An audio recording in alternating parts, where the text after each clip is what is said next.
اللہ تعالیٰ کے سامنے تمہارے کچھ کام بھی نہیں آ سکتا۔ جو تدبیر ہے وہ ہے، لیکن اصل میں ہوگا وہ جو اللہ کی طے شدہ تقدیر میں ہے۔ ہماری تدبیریں دھری کی دھری رہ جائیں گی، ہوگا وہی جو تقدیر میں ہے۔ وہ جو فانی بدایونی نے ایک شعر کہا ہے کہ دیکھ فانی وہ تیری تدبیر کی میت نہ ہو، ایک جنازہ جا رہا ہے دوش پہ تقدیر کے۔ تو بلا شبہ ہم تدبیریں کرتے ہیں، لیکن ہوتا وہی ہے جو کہ اللہ تعالیٰ نے طے کیا ہوتا ہے۔ اور اللہ تعالیٰ ہمیں ایسا ایمان عطا فرمائے، اللہ تعالیٰ ہمیں اس طرح سے راضی برضائے رب کی کیفیت عطا فرمائے کہ ہم اللہ تعالیٰ کے ہر فیصلے پر راضی ہوں اور خوش ہوں کہ وہی کچھ بہتر ہے جو اللہ نے کیا ہے۔ ہم نے سوچا کچھ تھا، ہم نے چاہا تھا کہ یہ کام اس طرح سے ہو، تدبیر بھی کی تھی، لیکن جس طرح سے یہ کام ہوا ہے اور ہماری تدبیر ایک طرف رہ گئی، کام اس طرح سے ہو گیا ہے، یہی تقدیر میں لکھا تھا۔ اور جو تقدیر میں لکھا ہے وہ اللہ کی طرف سے ہے اور اسی میں خیر ہے، اسی میں بہتری ہے۔ رضائے حق پہ راضی رہے، یہ حرف آرزو کیسا، خدا خالق، خدا مالک، خدا کا حکم تو کیسا۔ تو اللہ تعالی ہمیں تقدیر پر راضی رہنے کی توفیق عطا فرمائے۔ فرمایا کہ میں تمہارے کچھ کام نہیں آ سکتا اللہ تبارک و تعالیٰ کے سامنے، ان الحکم الا للہ، فیصلے کا اختیار نہیں ہے مگر صرف اور صرف اللہ کے لیے۔ یہ آیت کا یہ حصہ اس سے پہلے بھی آ چکا ہے سورت میں، آیت نمبر 40 میں۔ اہم بات ہے اور یہ دوسری مرتبہ آ رہی ہے کہ فیصلے کا اختیار نہیں ہے مگر صرف اللہ تبارک و تعالیٰ کو۔ اس کائنات میں صرف اللہ تعالیٰ کے فیصلے ہی جاری و ساری ہیں۔ اس کائنات میں وہی ہوتا ہے کہ جو اللہ تبارک و تعالیٰ چاہتا ہے۔ یہ کائنات اللہ ہی کے حکم سے چل رہی ہے۔ ہمارا امتحان یہ ہے انسانوں کا کہ اللہ تعالیٰ ہمیں توفیق دے تو ہم بھی اس کائنات کے ساتھ ہم آہنگ ہو جائیں اور ہم بھی اپنے اختیار میں اللہ تبارک و تعالیٰ کے فیصلوں کو جاری و ساری کریں۔ اللہ نے آزمائش کے لیے ہمیں تھوڑا سا اختیار دیا ہے، ہمارا امتحان یہ ہے کہ ہم اس اختیار کے حوالے سے کیا کرتے ہیں۔ تو اللہ تعالیٰ ہمیں پوری کائنات کے ساتھ ہم آہنگ ہونے کی توفیق عطا فرمائے۔ جب پوری کائنات اللہ کے حکم کی پابند ہے تو اگر ہم نے اللہ کے حکم کی پابندی نہیں کی اور اپنی مرضی چلائی تو یہ ہے پھر 1.5 انچ کی مسجد، اور یہ اپنے آپ کو پوری کائنات سے الگ کرنا۔ ورنہ سورہ آل عمران میں آتا ہے کہ وَلَهُ أَسْلَمَ مَنْ فِي السَّمَاوَاتِ وَالْأَرْضِ طَوْعًا وَكَرْهًا، ہر وہ شے جو آسمانوں میں ہے، زمین میں ہے، وہ خواہی نہ خواہی اللہ تبارک و تعالیٰ ہی کا کہنا مان رہی ہے، اللہ تبارک و تعالیٰ ہی کی اطاعت کر رہی ہے۔ لہٰذا ہمارے لیے بھی بہتر روش یہی ہے کہ ہم بھی اسلام کی روش اختیار کر لیں، اللہ تعالیٰ کے احکامات کے سامنے سر جھکانے کی روش اختیار کر لیں۔ فرمایا ان الحکم الا للہ، فیصلے کا اختیار نہیں ہے مگر صرف اللہ کے لیے۔ اللہ ہمیں توفیق دے کہ جہاں ہمارا اختیار ہے، انفرادی اعتبار سے بھی ہم اللہ کے احکامات پر عمل کریں، اپنے ذات پر بھی، اپنے گھر پر بھی، اور اجتماعی اعتبار سے بھی ہم پورے معاشرے میں اللہ تبارک و تعالیٰ کے احکامات کو جاری و ساری کرنے کی کوشش کریں۔ سروری زیبا فقط اس ذات بے ہمتا کو ہے، حکمراں ہے ایک وہی، باقی بتان آزری۔ محترم ناظرین، آج اس حوالے سے نوع انسانی نے اللہ تعالیٰ کے خلاف بہت بڑی بغاوت کر رکھی ہے۔ عبادت گاہوں میں تم اللہ اکبر کہتے رہو، لیکن پارلیمنٹ میں، عدالتوں میں، اسٹاک ایکسچینج میں، عملی میدانوں میں اللہ تعالیٰ کی بڑائی کو تسلیم کرنے کو آج انسان تیار نہیں ہے۔ بدترین بغاوت ہے اللہ تعالیٰ کے خلاف۔ اللہ تعالیٰ ہمیں اس باغیانہ نظام کے خلاف جد و جہد کی توفیق عطا فرمائے۔ ایک وقفہ ہے، انشاءاللہ وقفے کے بعد دوبارہ حاضر ہوتے ہیں، ہمارے ساتھ رہیے گا۔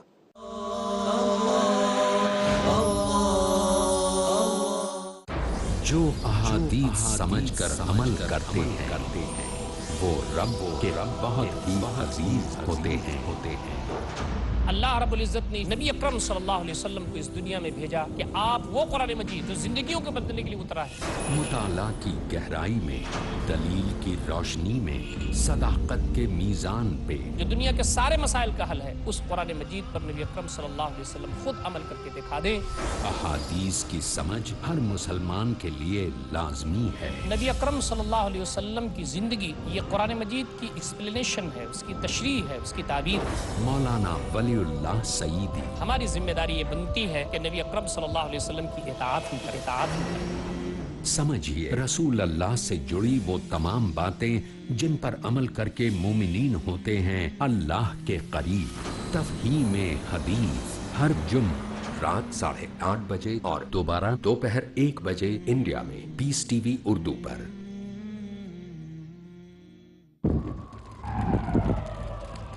Dialogue, discussion, debate, rebuttal, conclusion. Eliminate misconceptions about religion. Get enlightened.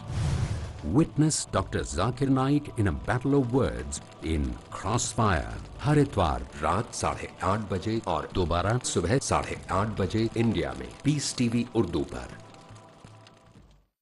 بسم اللہ الرحمن الرحیم۔ جانتے سب ہیں کہ اسی نے کائنات بنائی،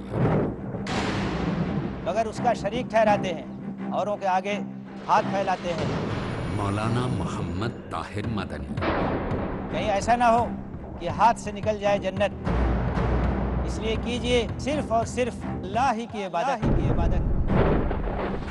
اللہ کی عبادت، اگلا پروگرام پیس ٹی وی اردو پر۔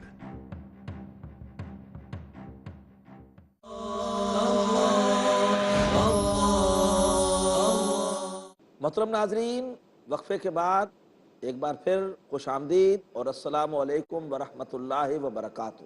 علم و حکمت کے موتی سورہ یوسف کی روشنی میں ہم سورہ یوسف کی روشنی میں انتہائی حکیمانہ نکات اور علمی نکات وہ سمجھ رہے ہیں، اور ہماری گفتگو یہ چل رہی تھی کہ حضرت یعقوب علیہ السلام نے جب اجازت دے دی اپنے بیٹوں کو کہ وہ چھوٹے بھائی کو لے کر ایک بار پھر مصر جائیں تاکہ وہاں سے غلہ لا سکیں، تو انہیں ایک تدبیر بتائی کہ دیکھنا ایک دروازے سے مت داخل ہونا ورنہ تمہیں نظر بد لگ سکتی ہے، تم 11 جوان ہو، بہتر یہ ہے کہ مختلف دروازوں سے ہو کر مصر میں داخل ہونا، لیکن ساتھ ہی فرمایا کہ میں اللہ کے فیصلوں کے سامنے تمہارے کچھ بھی کام نہیں آ سکتا، میری تدبیر دھری کی دھری رہ جائے گی اور ہوگا وہی جو کہ اللہ نے تقدیر میں طے کر رکھا ہے، اور فیصلے کا اختیار کس کو ہے؟ وہ صرف اور صرف اللہ کو ہے۔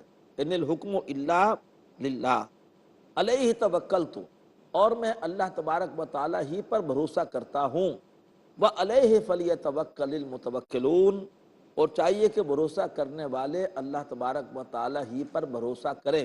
گویا بڑا حسین توازن ہے جو کہ حضرت یعقوب علیہ السلام نے یہاں پر قائم کر دیا کہ تدبیر کی، لیکن اپنی تدبیر پر انہیں بھروسہ نہیں ہے، بھروسہ ان کا اللہ تبارک و تعالیٰ پر ہے۔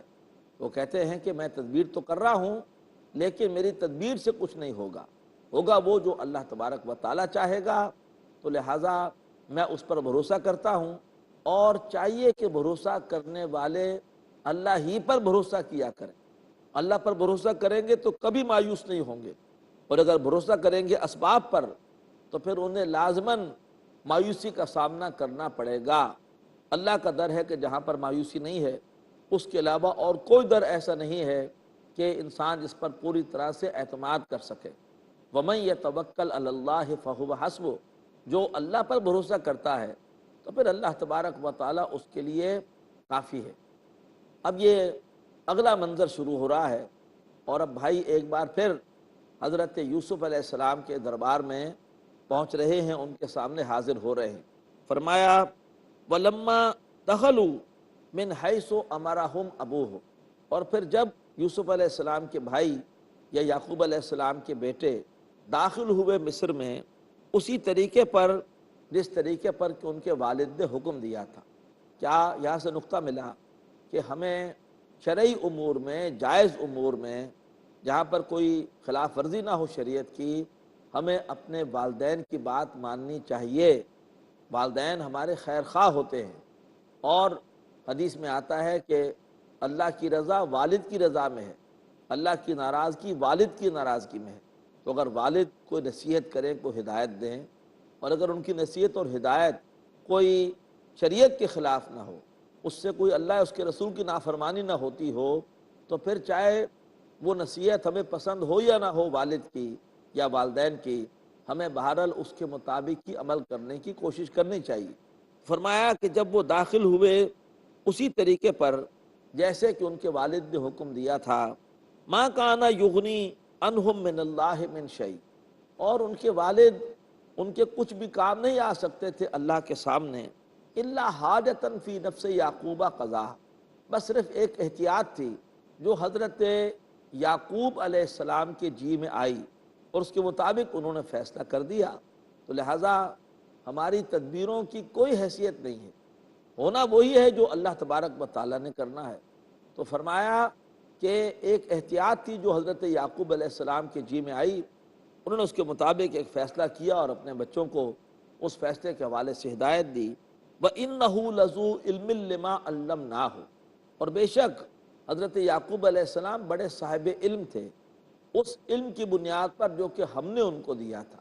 یہ یعقوب علیہ السلام کی تحسین ہے کہ واقعتاً وہ صاحب علم تھے، اور اپنے علم کی بنیاد پر ہی وہ بچوں کو ہدایات دیتے تھے یا دوسروں کو رہنمائی دیتے تھے، اور آنے والے مختلف خدشات کے حوالے سے حفاظتی تدابیر بتاتے تھے، آنے والے خطرات سے آگاہ کرتے تھے۔ تو فرمایا کہ وہ واقعی صاحب علم تھے، لیکن انہیں یہ علم کس نے دیا تھا؟ انہیں یہ علم ہم نے دیا تھا۔ فرمایا وَلَٰكِنَّ أَكْثَرَ النَّاسِ لَا يَعْلَمُونَ، لیکن لوگوں میں سے اکثر جانتے نہیں ہیں۔ کیا نہیں جانتے؟ یہ بات نہیں جانتے کہ جس طرح حضرت یعقوب علیہ السلام تدبیر اور تقدیر کے درمیان حسین توازن رکھے ہوئے تھے، اس طرح کا توازن رکھنا اکثر لوگ نہیں جانتے۔ لہٰذا بہت سے لوگ تو وہ ہوتے ہیں جن کا بھروسہ اللہ پر نہیں ہوتا، اسباب پر بھروسہ کرتے ہیں، اور سمجھتے ہیں کہ ہم اسباب فراہم کر کے جو چاہتے ہیں وہ کر سکتے ہیں۔ ایسی انسانوں کی اکثریت ہے جو کہ آج اسباب پرستی کا شکار ہے۔ اس کو اللہ سے امید نہیں، امید ہے تو اسباب سے ہے، اس سے اللہ کا خوف نہیں، اس سے اگر کوئی خوف ہے تو وہ اسباب کا ہے۔ مثال سے یوں سمجھیے، ایک بزرگ اپنا واقعہ بتا رہے تھے کہ ہم جب بچپن میں نماز پڑھنے جاتے تھے تو راستے میں کچھ بزرگ بیٹھے ہوتے تھے چوپال پر اور آپس میں گفتگو کر رہے ہوتے تھے۔ ہمیں دیکھتے کہ ہم نماز پڑھنے جا رہے ہیں تو بہت تعریف کرتے کہ شاباش بیٹا، اچھا کام کرنے جا رہے ہو، دعا کرنا اللہ سے کہ ہم بھی نماز پڑھا کریں۔ لیکن صبح اپنے کھیت پر کام کے لیے یا اپنی دکان کھولنے کے لیے یا شہر میں اپنی نوکری کے لیے، کاروبار کے لیے وہ خود سے جاتے تھے۔ وہاں کبھی نہیں کہا کہ بیٹا دعا کرنا میں بھی دکان کھولا کروں، دعا کرنا میں بھی اپنے کاروبار کے اوپر جا کر کام کیا کروں، یا میں بھی دفتر جا کے نوکری کیا کروں۔ وہاں کبھی نہیں کہا کہ بیٹے دعا کرنا، لیکن نماز کے لیے کہتے تھے کہ بیٹا دعا کرنا کہ ہم بھی نماز پڑھا کریں۔ کیوں؟ دکان کے اوپر بھروسہ ہے، توکل ہے کہ یہاں سے مجھے روزی ملے گی، کاروبار پر توکل ہے کہ یہاں سے میرے مسئلے حل ہوں گے، کھیت کے اوپر بھروسہ ہے کہ یہاں سے رزق ملے گا۔ لیکن اللہ پر چونکہ بھروسہ نہیں ہے، اس لیے مسجد نہیں جا رہے۔ جس کا اللہ پر بھروسہ ہوگا وہ صبح اٹھ کے پہلے مسجد جائے گا اور جا کے اللہ سے مانگے گا کہ جو کچھ ملنا ہے اللہ کے پاس سے ملنا ہے۔ لیکن آج ہماری اکثریت کا بھروسہ اللہ پر نہیں ہے، اسباب پر ہے۔ اور دوسری انتہا کیا ہے کہ بعض لوگ کچھ کرنے کو تیار نہیں، اور وہ چاہتے ہیں کہ بس اللہ ہی پر توکل کریں اور جو کچھ کرے اللہ تبارک و تعالیٰ ہی کرے۔ تجاہل، تساہل، تغافل کیا، ہوا کام مشکل توکل کیا، یہ توکل نہیں ہے۔ اصل توکل کیا ہے؟ اپنی سی کوشش کرو، اسباب فراہم کرو، اور اس کے بعد اللہ تبارک و تعالیٰ پر بھروسہ کرو کہ میں نے اسباب فراہم کر دیے لیکن کام نہیں ہوگا جب تک کہ اللہ تبارک و تعالیٰ نہیں چاہے گا۔ ایک شخص اللہ کے رسول کے پاس آیا اور کہا کہ آج میں نے توکل کیا ہے۔ کہا جی کیسے توکل کیا ہے؟ آج میں اپنے اونٹ کو اللہ کے بھروسے پر کھلا چھوڑ آیا ہوں۔ آپ نے فرمایا یہ توکل نہیں ہے، جاؤ اونٹ کو باندھو اور اس کے بعد توکل کرو۔ تو توکل یہ نہیں ہے کہ آدمی اسباب فراہم نہ کرے، دوا لو لیکن دوا سے شفا نہیں ملے گی، شفا اللہ کے حکم سے ملے گی۔ کھانا کھاؤ لیکن خوراک سے بھوک نہیں مٹے گی، بھوک اللہ کے حکم سے مٹے گی۔ پانی پیو لیکن پانی سے پیاس نہیں بجھے گی، پیاس اللہ تبارک و تعالیٰ کے حکم سے بجھے گی۔ یہ ہے اصل میں صحیح معنوں میں توکل۔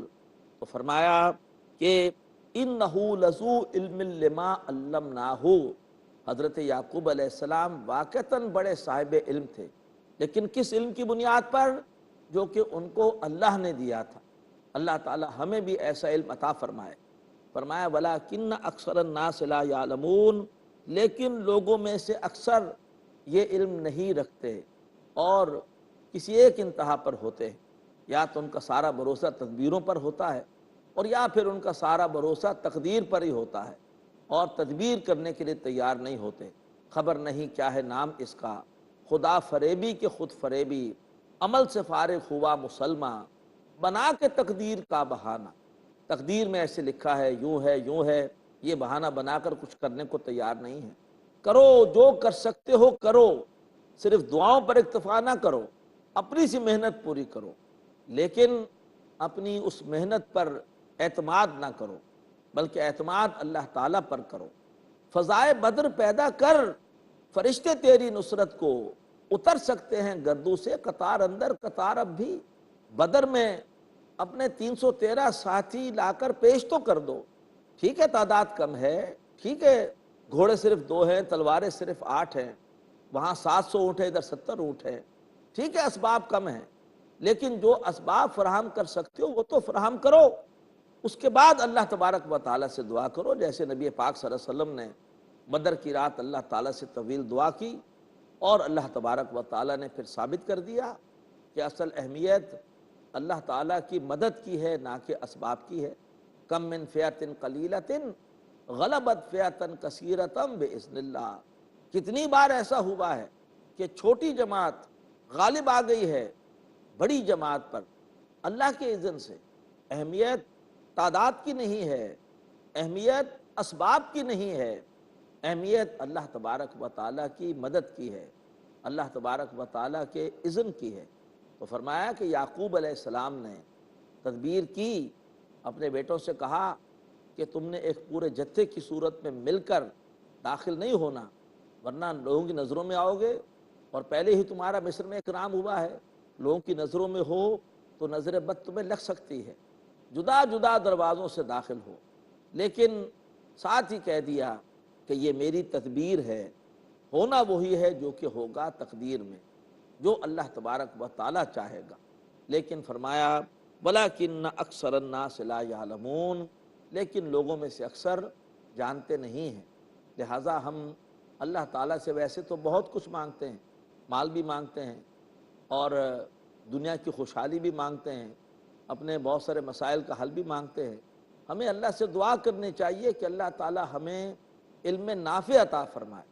اللہم انا نسألک علما نافعا، اے اللہ میں ایسا علم دے دے کہ جو ہمارے لیے مفید ہو، وعملا صالحا متقبلا، اور ہمیں ایسے عمل کی توفیق دے کہ جو اچھا عمل ہو اور وہ تیری بارگاہ میں قبول بھی ہو جائے۔ تو یہ روحانی دولتیں ہیں، یہ روحانی نعمتیں ہیں، بدقسمتی سے ان کی طرف توجہ ہماری کم جاتی ہے، اور جب بھی دعا کے لیے ہاتھ اٹھتے ہیں تو ہم مادہ پرستی کا مظاہرہ کرتے ہوئے صرف اللہ تعالیٰ سے دنیا ہی مانگتے ہیں۔ ہم اللہ تبارک و تعالیٰ سے وہ چیزیں نہیں مانگتے کہ جو ہماری ہدایت کے لیے، جو ہماری آخرت کے لیے زیادہ مفید ہیں، اور بڑی سخت اس کے حوالے سے پکڑ بھی ہے۔ وَمِنَ النَّاسِ مَن يَقُولُ رَبَّنَا آتِنَا فِي الدُّنْيَا وَمَا لَهُ فِي الْآخِرَةِ مِنْ خَلَاقٍ، اللہ تبارک و تعالیٰ سے جو لوگ یہ دعا کرتے ہیں کہ اے رب ہمیں دنیا ہی میں عطا فرما دے، تو پھر ایسے بد نصیبوں کے لیے آخرت میں کوئی حصہ نہیں ہے۔ اللہ تبارک و تعالیٰ سے دنیا بھی مانگیں، لیکن یہ نہ مانگے کہ اللہ یہ دے دے، یہ دے دے، یہ دے دے۔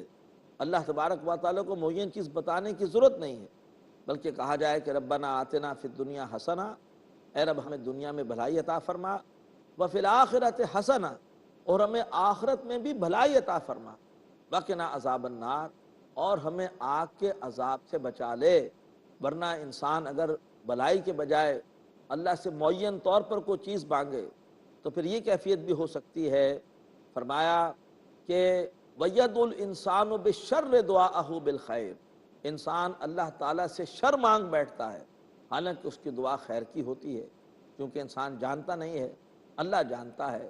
عَسَىٰ أَن تَكْرَهُوا شَيْئًا وَهُوَ خَيْرٌ لَكُمْ وَعَسَىٰ أَن تُحِبُّوا شَيْئًا وَهُوَ شَرٌّ لَكُمْ، ممکن ہے تم کسی چیز کو ناپسند کرتے ہو حالانکہ وہ تمہارے لیے خیر ہو، اور تم کسی چیز کو پسند کرتے ہو اور وہ تمہارے لیے شر ہو۔ واللہ یعلم وانتم لا تعلمون، اللہ جانتا ہے اور تم نہیں جانتے۔ محترم ناظرین، وقت پورا ہو رہا ہے، اجازت دیجیے۔ اقول قولی ھذا واستغفر اللہ لی ولکم ولسائر المسلمین والمسلمات۔ اللہ اللہ